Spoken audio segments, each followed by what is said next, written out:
প্রিয় সহকর্মীবৃন্দ, সরকার সরকারের কাজ করবে, কিন্তু আপনিও কিন্তু সেই দলেরই একজন। যে দলের সরকার, সেই দলের একজন আপনি কিন্তু কর্মী। আজকে সেই দলের কর্মী। সরকার তখনই সফল হতে পারবে যখন এই দলের কর্মী হিসাবে আপনি সরকারের প্রত্যেকটি সঠিক কার্যক্রমকে আপনি সহযোগিতা করতে থাকবেন। সঠিকভাবে সঠিক কাজটিকে আপনি সহযোগিতা করতে থাকবেন, তখনই এই সরকারের পক্ষে সফল হওয়া সম্ভব। আমাদের সংসদের যে 214 জন এমপি, আমাদের যে 50 জন, আমি সহ 50 জন যে ক্যাবিনেট সদস্য আছেন, আমরা শুধু পরিশ্রম করলেই কিন্তু কার্যক্রমগুলি সফল হবে না। আপনাদের সকলের সহায়তা প্রয়োজন হবে। আপনারা প্রত্যেকটি মানুষ, সারা দেশের আনাচে কানাচে আমাদের বিএনপি বলুন, যুবদল বলুন, ছাত্র দল বলুন, স্বেচ্ছাসেবক দল বলুন, মহিলা দল বলুন, আইনজীবী ফোরাম বলুন, তাঁতি দল বলুন, শ্রমিক দল বলুন, অর্থাৎ আমাদের মূল দল সহ প্রত্যেকটি অঙ্গ সহযোগী সংগঠনে গ্রামে গঞ্জে, হাটে বাজারে, উপজেলায়, পৌরসভায়, বিভাগীয় শহরে যেখানেই বলুন না কেন, 12 তারিখে নির্বাচনের আগে যেভাবে অক্লান্ত পরিশ্রমের মাধ্যমে এই দলকে আপনারা জিতিয়ে আনতে সক্ষম হয়েছেন, ঠিক জিতিয়ে আনার পরেই কিন্তু কাজ শেষ হয়ে যায়নি, বরং আমাদের সেই অক্লান্ত পরিশ্রমকে এখন আবারও কন্টিনিউ করতে হবে।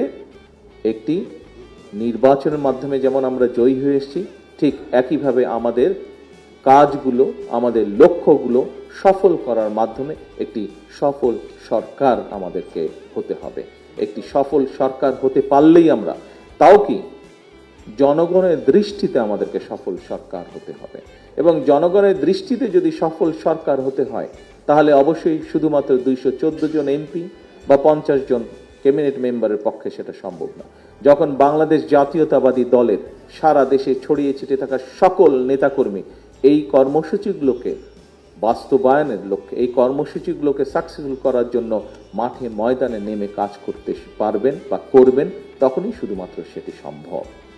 এখন আপনারা হয়তো বলতে পারেন, প্রিয় সহকর্মীবৃন্দ, যে আমি তো এমপি না, মন্ত্রী না, বা আমি সরকারের সাথে রিলেট না, আমি কিভাবে এবার কাজে সহযোগিতা করব?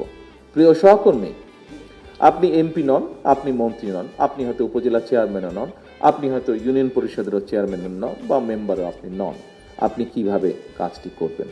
আপনি একজন রাজনৈতিক কর্মী।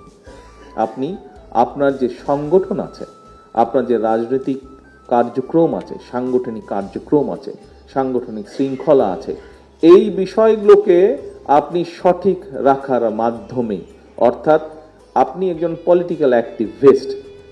কাজেই পলিটিক্যাল অ্যাক্টিভিস্ট হলে আপনি পলিটিক্স করার মাধ্যমেই আপনি দলকে সঠিক রাখবেন, এবং দলকে সঠিক রাখার মাধ্যমেই আপনি সরকারকে সহযোগিতা করতে সক্ষম হবেন।